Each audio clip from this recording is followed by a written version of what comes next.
Alors bonjour à toutes et à tous, bienvenue sur La Vista.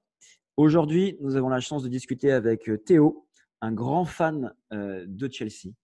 Chelsea, son stade en plein cœur de Londres, ses nombreux titres, on l'oublie, mais sur les 20 dernières années, c'est quand même 5 Premier League, 5 FA Cup, une Champions League, 2 Europa League, en seulement 2 décennies. Torres, Drogba, Lampard, Terry, Cole, Viali, Gullit, Essien, Makelele, Wise et l'éternel poète, balle au pied, Gianfranco Zola. Chelsea est là. Chelsea est une équipe régulière. Abramovich a, semble-t-il, réussi son pari. C'est un fait. Et en cette saison 2020, si spéciale, Chelsea est tout en haut de Londres. En cette année si spéciale, Tottenham et Arsenal, semble-t-il, sont clairement dans les choux. Pour en parler avec nous, le compte Twitter numéro 1 concernant l'actualité des Blues, à savoir Chelsea France. Plus de 40 000 abonnés et un site web toujours pertinent. Nous vous indiquerons tous les liens utiles pour les suivre dans la description. Théo, bonjour. Bonjour Andrea. Merci d'être avec nous aujourd'hui. On va donc pouvoir discuter de cette saison, comme je l'ai notifié, si spéciale des Blues. Donc, on va aller droit au but pour reprendre le slogan d'un autre club plutôt du sud de la France. Alors, concernant cette saison 2020, déjà, quel est ton joueur favori cette saison? Alors mon joueur favori, et je pense que tout le monde sera d'accord avec moi, c'est incontestablement Matteo Kovacic pour sa saison où il franchit vraiment un palier, où il a enchaîné les matchs de très haut niveau, où il a montré qu'il était vraiment un joueur dans le top classement européen, que ce soit par sa touche de balle, sa percussion. Juste peut-être un petit bémol et où il deviendra peut-être l'un des vraiment tout meilleurs Européens, c'est quand il arrivera à être décisif, que ce soit en passe décisive ou en but. Mais en tout cas, Matteo Kovacic, cette saison, il nous a vraiment fait rêver et c'est le joueur numéro 1 cette saison à Chelsea. Clairement, c'est vrai qu'il est assez incroyable pour avoir vu quelques matchs cette saison. Et pourtant, hein, quand tu demandes à n'importe qui de te citer les 3, voire même les 5 meilleurs joueurs de Chelsea, peu te diront Kovacic, parce qu'il faut vraiment être un connaisseur du foot et regarder les matchs pour en avoir conscience. Mais c'est vrai qu'entre son abattage au milieu de terrain, sa vision du jeu et sa technique toujours aussi précise, c'est un point fort incroyable qui d'ailleurs, quelque part, a un peu remplacé Matic. Ouais. Euh, En encore plus percutant. c'est vrai, je suis tout à fait d'accord. Également, ton joueur favori, mais cette fois de tous les temps, dans toute l'histoire de Chelsea, ou en tout cas toi depuis que tu les suis, quel est le Mhm. joueur qui t'a vraiment marqué? Bah, je vais donner le joueur qui m'a fait aimer Chelsea, puisque j'ai avant tout aimé ce joueur, puis Chelsea, c'est bien évidemment Didier Drogba. C'est le joueur pour moi par excellence qui fait rêver les jeunes et qui peut te pousser à aimer le football. Et moi, pour la petite anecdote personnelle, mon premier souvenir de Chelsea, c'était des matchs de FA Cup quand la FA Cup était diffusée sur France 4. Donc ça devait être vers 2007-2008. Donc je devais avoir 8 ans. Et c'était vraiment des matchs où à chaque fois Didier Drogba était impressionnant. C'était sa compétition. Et donc voilà, Didier Drogba, mon joueur favori de tous les temps. C'est sûr que partout où il est passé, il a laissé une sacrée empreinte. Je ne vais même pas citer sa seule et unique saison phocéenne, où après toute la Canebière parlait de son retour chaque saison, mais il n'est jamais revenu. Au final, à Chelsea, il a fait combien de saisons? Il en a fait 6 ou 7, non? Ouais, il a dû. Non, plus. Je pense 8 ou 9. Tu vois, bon, on vérifiera, mais il est resté un sacré paquet de temps.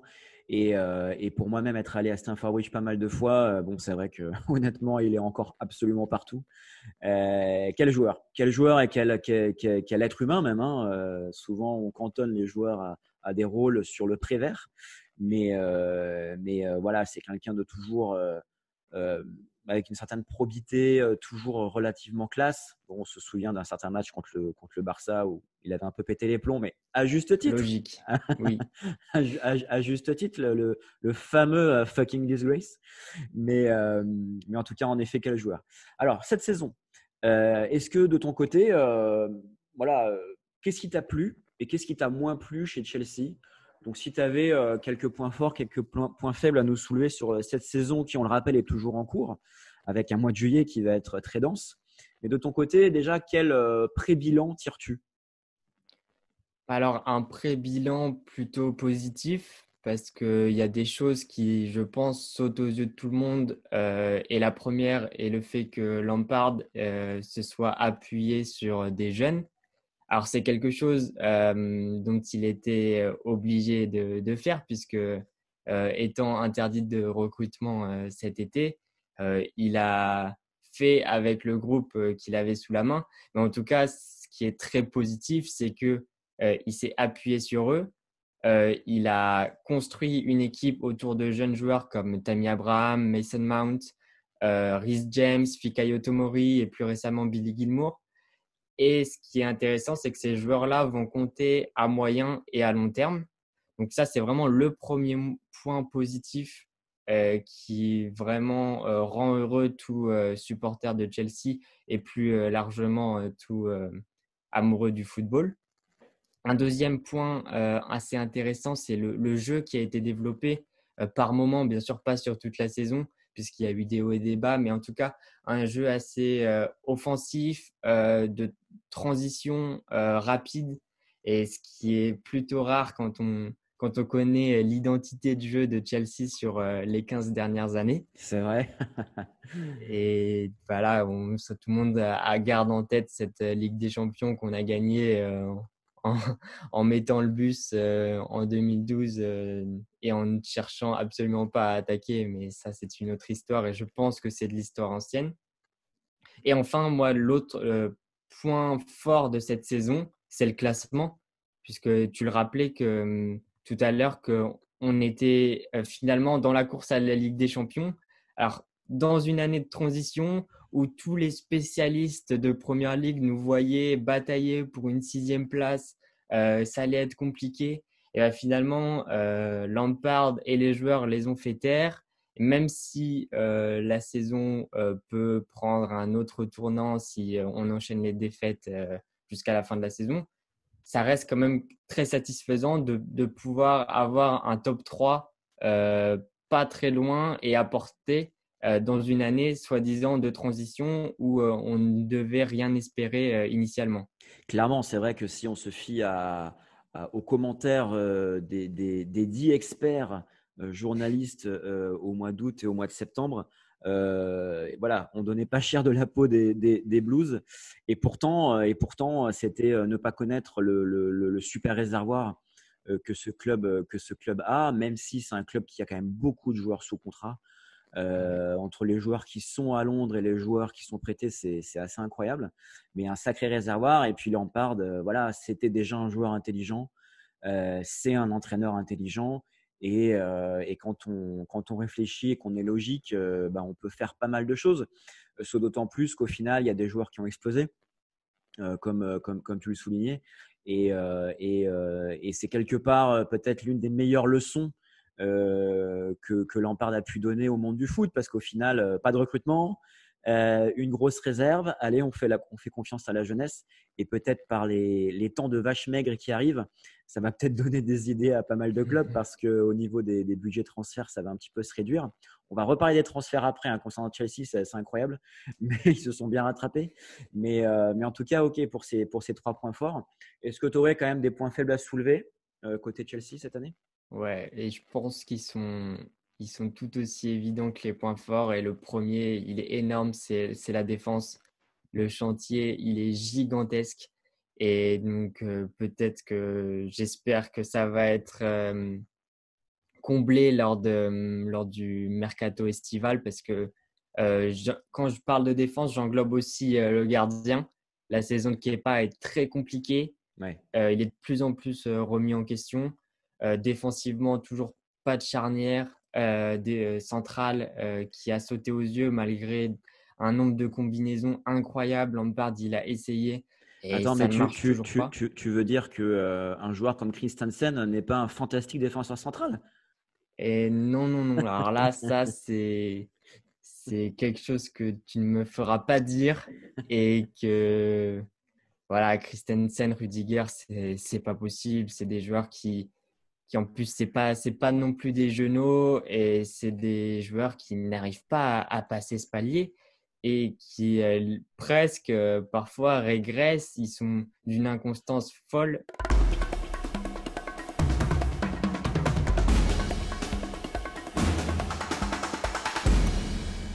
Donc oui, en effet, Rudiger, je peux te garantir que j'ai pas mal de potes qui sont supporters de l'AS Rome et ils étaient bien contents de le voir partir. Donc je comprends tout à fait ce que tu veux dire sur ce joueur. Bah, surtout que voilà, il n'arrive pas à franchir de palier et que on l'a pu le voir mercredi soir face à West Ham, vraiment des erreurs qui ne sont pas dignes d'un défenseur professionnel, des choses que ce soit techniquement, je vous renvoie à un corner vers la 30e minute où il fait n'importe quoi, ou que ce soit aussi tactiquement où il a un placement, mais d'un ridicule. Même nous qui ne sommes pas des grands spécialistes de tactique, etc., on s'en rend compte, ça saute aux yeux, toujours un mauvais placement. Il couvre beaucoup trop, ce qui fait qu'il n'arrive pas à s'aligner avec les autres défenseurs. Bref, c'est le genre de joueurs qui ne nous feront pas espérer plus dans les années prochaines si voilà, il n'y a pas s'ils ne sont pas associés à des joueurs de classe mondiale ou Ouais. s'ils ne s'en vont pas, quoi. Ok. Est-ce que tu aurais d'autres points faibles à souligner assez rapidement en plus de Rudiger et de Christensen? Oui, bah alors l'autre point faible, en fait, il va de pair avec un des points forts qui était la jeunesse. Le point faible, c'est le manque de maturité. Et ça, on a pu le voir que ce soit lors de la défaite inaugurale face à Manchester United 4-0, que ce soit aussi face au match à domicile face à Liverpool, où on perd 2-1, ou le match à l'extérieur face à City, où on perd aussi 2-1. C'est des matchs où on domine les matchs, on peut gagner, mais finalement, on perd à cause de petites erreurs, de manque de finition, voilà, des erreurs un peu de débutants. Ouais. Et ça a été vachement frustrant sur le début de saison de voir que cette équipe, elle essayait, elle avait un beau visage, mais que quand il fallait franchir le cap, elle n'était pas là. Mais bon, ça, on ne peut pas leur en vouloir et c'est quelque chose qui va vraiment s'améliorer avec le temps. Ouais. C'est vrai que le 4-0 contre Manu, il a un petit peu piqué. Qu'on aime Chelsea ou pas, c'était un petit peu lourd quand même. Et tu avais un troisième point à nous soumettre? Ouais, c'est un point beaucoup plus large et qui traîne à Chelsea depuis quelques années. C'est l'état d'esprit des joueurs dans la motivation. C'est Antonio Conte en avait parlé, Mauricio Sarri en avait aussi parlé, Frank Lampard en parle.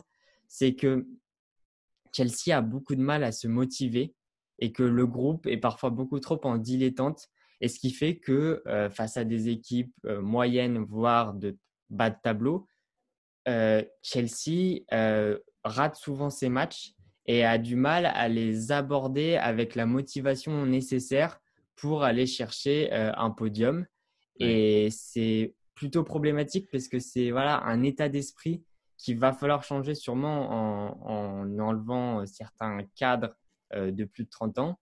Mais voilà, quelque chose d'un peu gênant, voilà, qui est, si tu le gardes pendant plusieurs années, ça peut devenir problématique. Ouais, non, mais tu as raison, tu as raison. Après, ce qu'il ne faut pas oublier, c'est qu'en Angleterre, Chelsea, c'est un peu le club, l'un des clubs les plus haïs.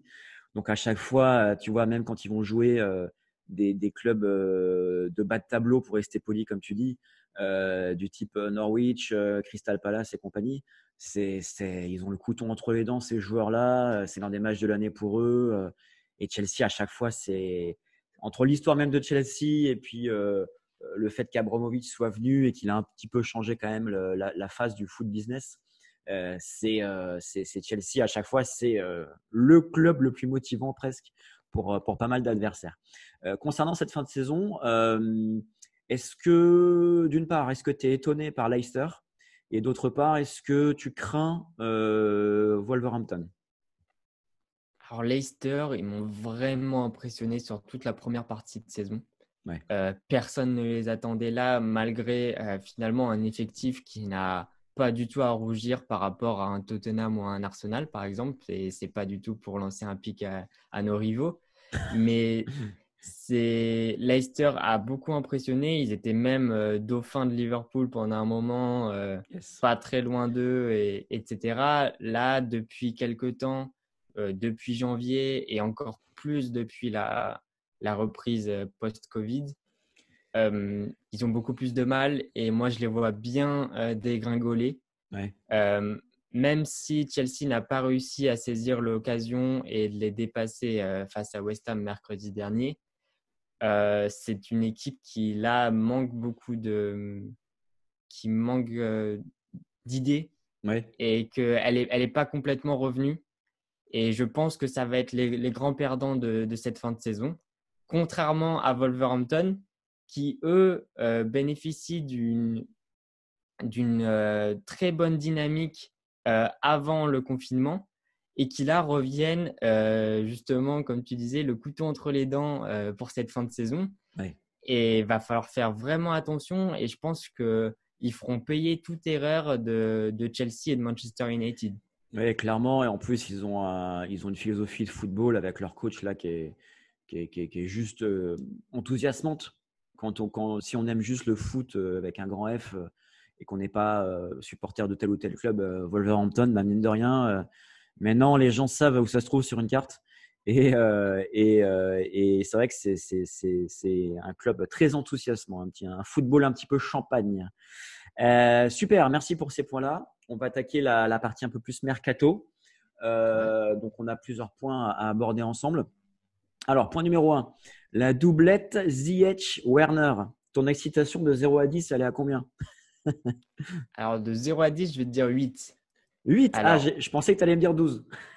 non, non, attention, justement, il ne faut pas que je tombe dans mes travers parce que là, j'ai la jurisprudence Morata il y a 3 ans où Ouais, j'étais très enthousiaste quant à son arrivée ouais. et je suis tombé de très haut quand j'ai vu ses prestations.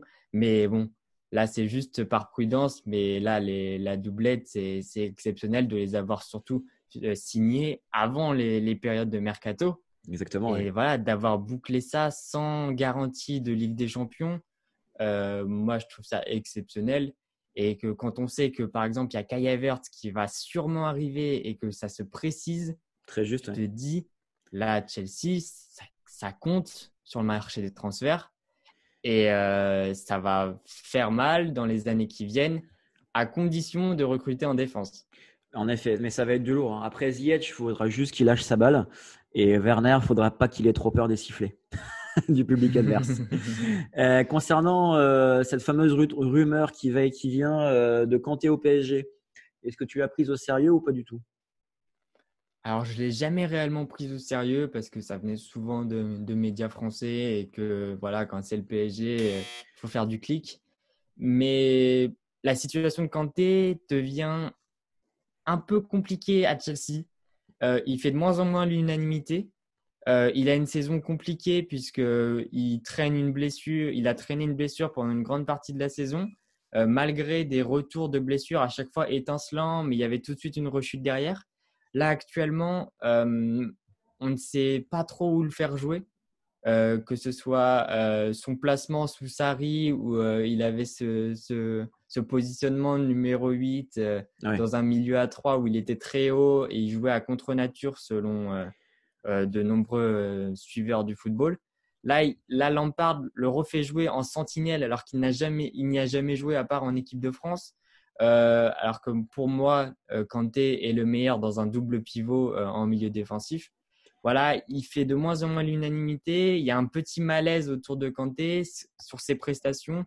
Et donc, moi, je commence peut-être à être inquiet quant à son futur avec les Blues.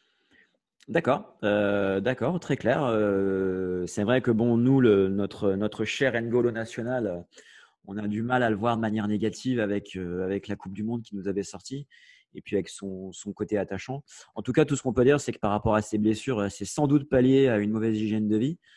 Contrairement à beaucoup de blessures chez d'autres joueurs, lui, on ne peut pas lui reprocher ça, c'est sûr. Ah, ça, c'est sûr. Prochain point, je pense que j'ai déjà la réponse, donc tu pourras être très bref, je pense, dessus. Rudiger, on garde ou pas? Et non, malheureusement, c'est fini. It's time Pulisic, to go. ouais, it's time to go. Je ne sais pas le dire en allemand, mais il faudra le dire en allemand. Pulisic, quelles espérances tu places en lui? Parce que c'est vrai que c'est une Ferrari, le mec, mais quelle est la réalité sur le terrain? Alors, la réalité, c'est que là, je peux le dire, c'est vraiment un futur crack. Et que je peux le dire que depuis récemment, que depuis le retour du Ouais, confinement, mais incroyable son que retour. son cas a été très bien géré, je trouve, à Chelsea, puisqu'il n'a pas du tout été lancé dans le grand bain dès le début, où on aurait forcé son intégration en Première Ligue quand on sait à quel point ce championnat est difficile, surtout pour des joueurs techniques et frêles en termes de gabarit. Et donc, moi, si je peux faire la comparaison, par exemple, avec un Nicolas Pepe qui a été mis titulaire. On a insisté alors qu'il avait du mal à s'intégrer. Là, Pulisic, Lampard a décidé de le mettre sur le banc. Il a aussi été beaucoup blessé cette saison, donc ce qui fait qu'il a une saison, il va avoir une saison à une vingtaine de matchs. Mais ce qui nous montre, c'est exceptionnel et que en termes de percussion, de technique, on a peut-être le remplaçant d'Hazard, même si j'aime pas trop la comparaison, mais là c'est le même poste. Ouais. C'est un joueur qui va faire des différences à chaque fois qu'il va avoir le ballon dans les pieds. Et c'est exactement ce qu'on demandait d'un joueur comme Pulisic, des attentes qu'on avait. En effet, ouais, en plus, si je me trompe pas, son match contre West Ham, malgré la défaite, était plutôt pas mal du tout. Ouais. Autre joueur qui d'ailleurs, il me semble, a marqué 2 buts contre West Ham, Willian.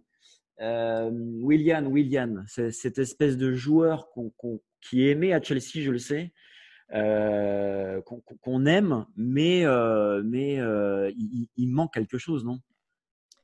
Alors, Willian, c'est un sujet tellement compliqué, que ce soit dans le monde du foot, mais aussi en interne dans la communauté Chelsea, parce que dans la communauté, c'est quelqu'un qui est détesté parce que les gens ont du mal à se rendre compte que ça fait 7 ans qu'il est au club, qu'il n'a jamais dépassé une seule saison à plus de 10 buts, que c'est un joueur qui a un QI football presque négatif.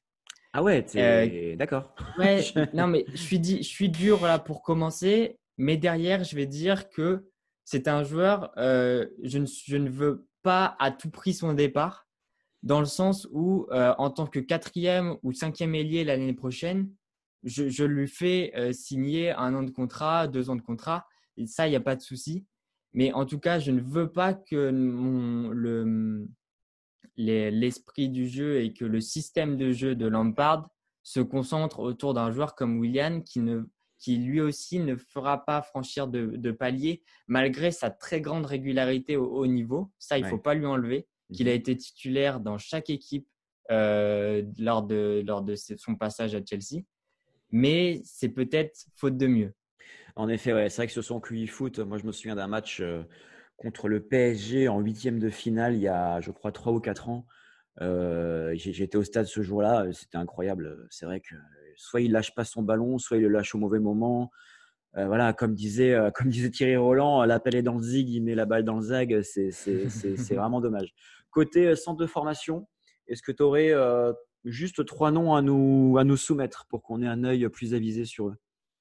Alors, 3 noms, il y en a le premier, je vais citer Armando Broja, c'est un joueur de 18 ans qui est anglo-albanais. C'est un joueur qui fait son trou dans le centre de formation puisque il y a moins d'1 an, il était en U18. Il a vite été surclassé en U23 et il tape déjà à la porte de l'équipe 1 malgré son très jeune âge et son poste d'attaquant assez compliqué à Chelsea. Donc ça, c'est un joueur qu'il va falloir surveiller et qui va bientôt intégrer le groupe professionnel. Ok. Un deuxième joueur qui est aussi assez connu, puisque ça fait plusieurs années qu'il fait beaucoup parler de lui dans le centre de formation, c'est Faustino Anjorin. Donc lui aussi, il a 18 ans. Il a lui, il a fait ses preuves en U23 et il a même fait une apparition sous le maillot de Chelsea il y a quelques mois qui a été très compliqué. Mais ça, on ne lui en voudra pas en tant que premier match en professionnel. Donc, c'est un joueur qu'il va falloir compter, sur lequel il va falloir compter lors des années qui arrivent.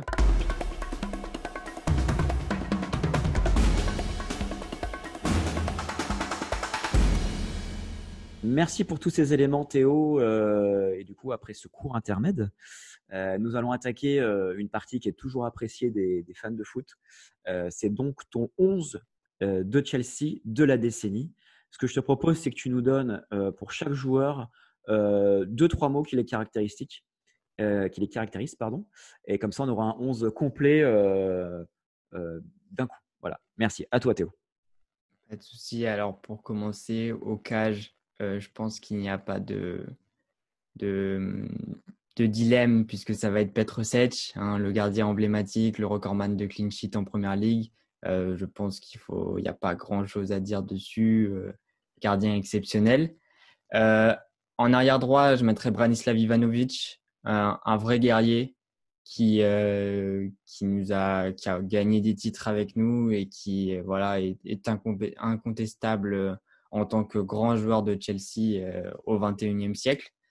La charnière centrale, je vais mettre bien évidemment John Terry, le capitaine légendaire de Chelsea et qui, même s'il était un peu vieillissant sur la deuxième partie de la décennie, ça reste une légende absolue. Je l'associerai avec César Azpilicueta, puisque j'aimerais mettre en avant sa régularité au haut niveau, sa polyvalence aussi, parce qu'il a beaucoup su s'adapter aux différents systèmes, aux différents postes. Donc, Azpilicueta, je le remercierai en le mettant en charnière centrale. À gauche, c'est compliqué. Je mets Marcos Alonso. Donc, je ne mets pas le Marcos Alonso de 2020, je mets celui de 2017 sous Conte, qui avait Incroyable. été exceptionnel pour nous donner le titre en tant que piston gauche d'une défense à 5. Donc ici, la défense est à 4, mais ça reste quelque chose d'hypothétique. Les deux milieux centraux, on va dire, j'associerais Kanté et Lampard. Donc Lampard, là aussi, il n'y a pas grand-chose à dire puisque c'est la légende absolue de Chelsea, recordman de buts, etc. Et je le mettrai avec N'Golo Kanté parce que personnellement, c'est un joueur que j'adore en tant que Français, que je suis depuis qu'il était à Caen, etc.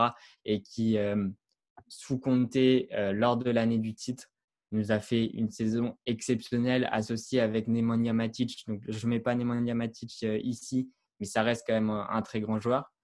À gauche, bien évidemment, Eden Hazard, lui qui, à mon avis, et qui, selon l'avis de tout le monde, devrait être le meilleur joueur de Première Ligue des années 2010. À droite, c'est beaucoup plus compliqué.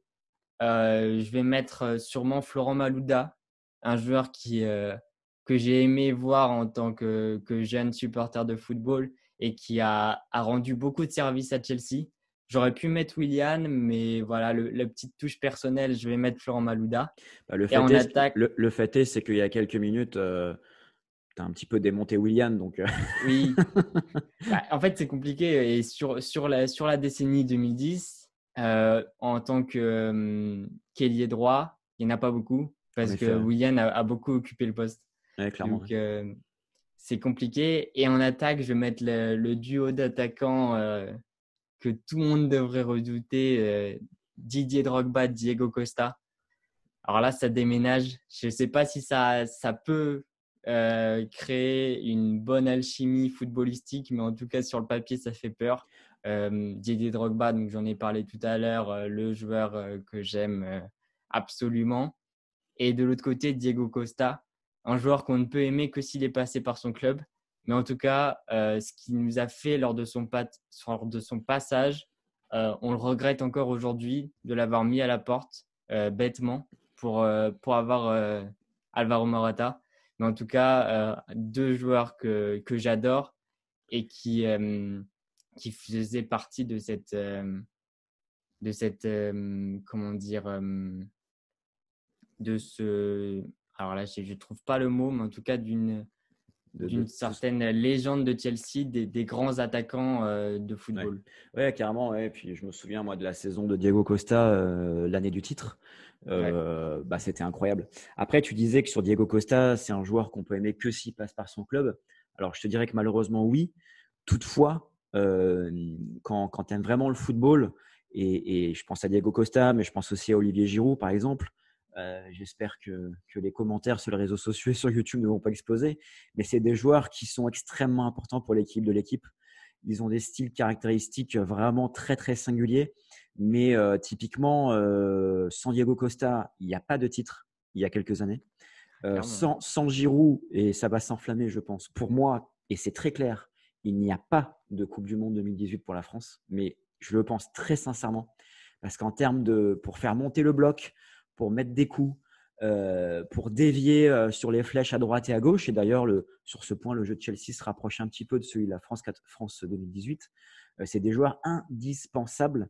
Et en effet, c'est vrai que quand tu les as dans ton équipe, en tout cas, parce que Diego Costa, il a été apprécié à sa juste valeur, ce qui n'a pas été le cas de Giroud pendant 2018. Diego Costa, c'était incroyable. À Stamford Bridge, on entendait que des chants à sa gloire. C'était assez phénoménal. Super, écoute, pour ce 11 de la décennie. Je pense qu'il va faire réagir parce que c'est le type d'exercice où il y a toujours des gens qui peuvent avoir tel ou tel avis. En tout cas, c'était très complet. Merci beaucoup Théo et merci à Chelsea France nous avoir accompagnés dans ce pré-bilan de pré-fin de saison. C'était super intéressant. On va mettre tous les liens en descriptif et également pour cette vidéo. Chères spectatrices et chers spectateurs, n'hésitez pas à mettre un pouce bleu, à commenter et à partager. C'est comme ça que vous allez pouvoir nous soutenir. Merci Théo et à très vite. Merci à toi. Salut.